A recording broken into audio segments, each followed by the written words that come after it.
Hello and welcome to Off the Rack. I'm Shelly Meyer, and today I'm sharing part 4 of my personal story, one that's all about support, boundaries, and rest. Because as much as this journey is about what happens to your body, it's also about what happens around you and inside you as you recover. Let's start with support. The hardest part for me, hands down, was asking for help with my horse. Her name is Sophie, and she is my heart. She means so much to me, and the thought of being away from her for 6 weeks, it really broke me a little. I knew she wouldn't understand why I wasn't there.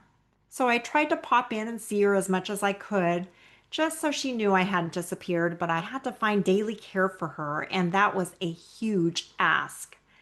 Thankfully, I have good friends who love her just as much as I do, so the two of them rotated mornings 3 and 4 days a week, and the landowner took care of the evenings.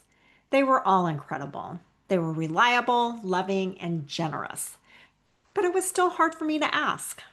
And I made sure to compensate them when it was all over, not because they expected it, but because I wanted them to know just how much I appreciated them. It was important to me that they felt seen and valued for what they had given during those 6 weeks. And at home, my biggest support was my husband. He did everything.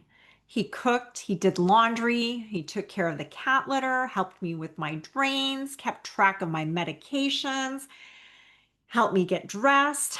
Oh my gosh, he was a rock star. And there's absolutely no way I could have done it without him. But it was hard for me to ask for help. I am so used to doing everything myself. But he showed up fully. And even when he had to go back to work after the first 3 days, he still did everything he could to keep things running smoothly. And then my sister came up to help too. She drove an hour and a half just to take me to a doctor's appointment on day 4 when I needed my drains removed. And she stayed the night, kept me company, and made me feel so cared for. I had support, and I am so grateful. But receiving that support, that was a learning process in itself. This experience taught me something I hadn't fully realized. I'm worth it. It's okay to ask for help. It's okay to need. And it's okay to say, I can't do that right now. I've always been someone who gives a lot. Helping others brings me joy, and this experience taught me something beautiful. That letting others help me gave them that same joy. So I reframed it. Instead of seeing it as a burden, I started to see it as a gift to them and to me.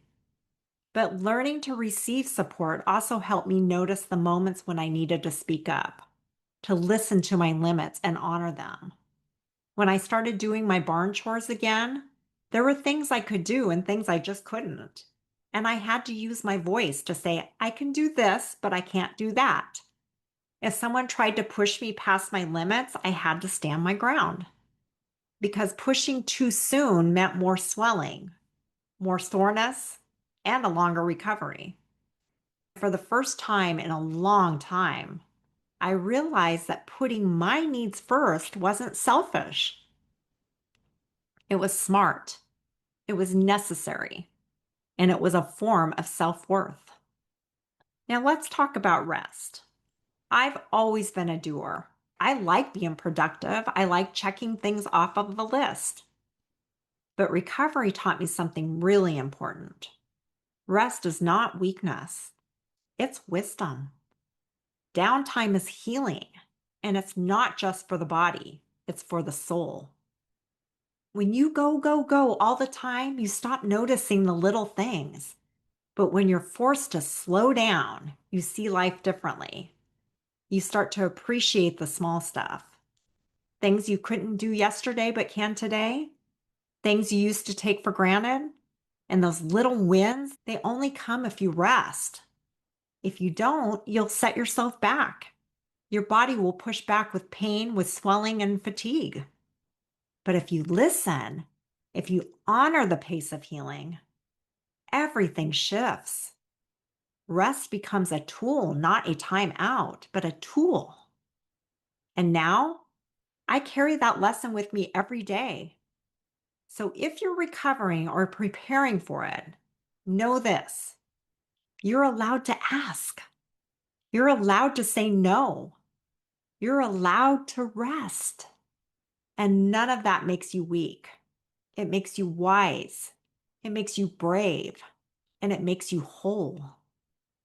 If you're preparing for surgery or already in the thick of recovery and you want to support your body with real nourishing food, I'd love to invite you to download my free guide. It's Fueling Your Body for Surgery, and it introduces you to keto and carnivore in a simple, approachable way with a focus on reducing inflammation and giving your body exactly what it needs to heal. And when you sign up, you'll get a supportive video in your inbox every day for 15 days. One step, one message, one moment at a time. You can start now at backwardshealth.com. Thank you so much for listening to part 4 of my story. I'll see you tomorrow for one more spark to close out the week. But until then, be gentle with your heart and kind to your body. And remember, boundaries are not barriers, they're bridges to the life you actually want.